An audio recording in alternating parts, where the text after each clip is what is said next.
सभी दोस्तों से नमस्ते। हमारे कुसुम लोकगीत चैनल पे आप लोगों का स्वागत है। एक छोटा सा प्यारा सा देखिए, हम तीनों सहेली प्रयागराज गंगा माँ के गीत सुनाने चले हैं। गीत अच्छी लगे लाइक सब्सक्राइब करिए, कमेंट में बताइए।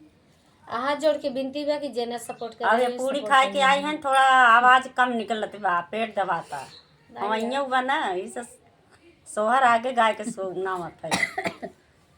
चला केकर कृपा है कि ऐसे और आगे बोलबू दोस्तों से कि समगम नहाई जही। हाँ, समगम नहा जा जई। अब मतलब कि है आई बा तीरथ आवता तो सब मिले तीरथ गाला बा। फिर कुंभ लागे वाला जब समगम तट पे जाए के खड़े होती यात्री तक सोचती कि तीनों धारा कैसे बही बा। हाँ, गंगा माई से अर्ज करत ही, देखा कैसे आइए इसके माध्यम से गीत सुनावे चलत है।